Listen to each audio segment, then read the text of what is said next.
Hello and welcome back to the horror of video games. Today I'm talking about protecting Ashley in Resident Evil 4.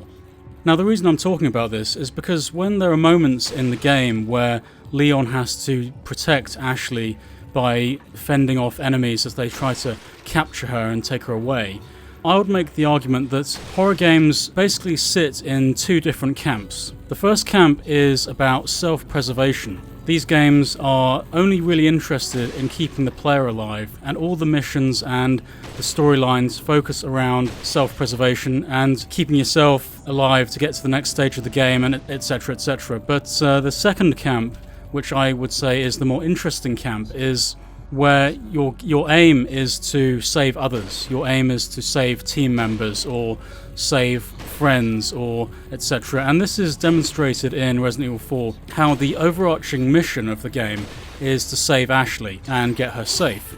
And this motif is also replicated in Resident Evil Remake, where ultimately the original aim of the mission was to find your other team members.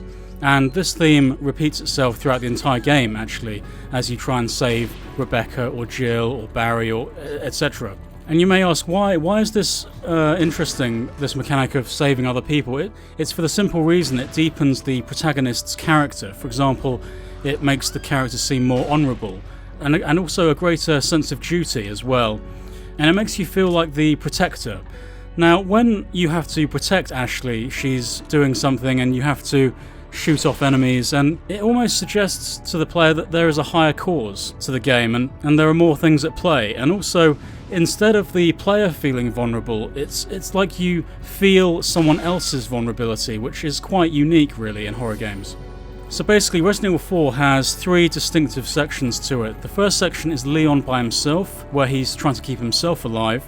And then the second section is Leon and Ashley together. And then the final section is Ashley by herself. Now, the way Resident Evil 4 divides these sections and puts them next to each other leads to very varied gameplay.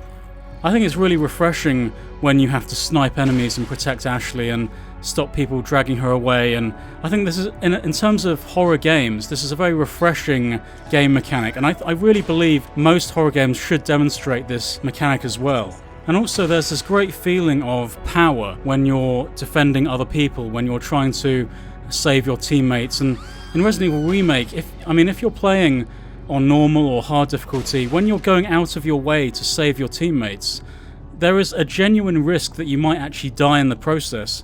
And I think it generates this great feeling of risk in the game, which I find quite fascinating.